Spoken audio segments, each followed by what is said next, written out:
ஷேய் எப்பா நாகராஜன், நான் உட்கார்ந்த இடத்துல இப்போ நீ உட்கார்ந்துருக்க சரியா? அரக்கி அக்கினியே செல்லோட்டமாக எரியுது.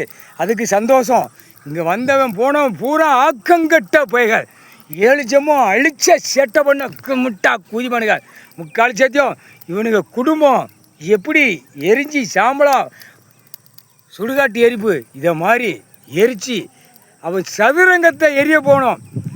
பிளட்டு அவனுடைய ஈரக்கொலையில் ரத்தத்தை குடி அரக்கி 2 பேர்த்துக்கு கொடுத்தாச்சு. முக்கால் சத்தியம் சந்தோஷப்பா. அந்த இடத்துல காவு உனக்கு டெய்லி என் தம்பி உனக்கு கொடுத்துக்கிட்டே இருப்பான். எலுமிச்சம்பழம் கனி என் தகப்பன்ட்ட கொடுத்து வாங்கிட்டு வந்து உனக்கு அந்த சாப்பாடு. ஆனால் மானிட பிறவிய இந்த நாங்குவழிச்சாலை ரோடு இப்போ அடி 7.5 நாட்டு சனியை தூக்கிட்டு போயிட்டான். கரெக்டாக வேலை நடந்துக்கிட்டு இருக்கு. இப்போ ஒன்றை உட்கார வச்சாச்சு. டெல்லி வரைக்கும் நாங்குவழிச்சாலையில் அரசியல்வாதி பலியாகணும், க்ளோஸ் பண்ணணும். முக்கால் சத்தியம்ப்பா.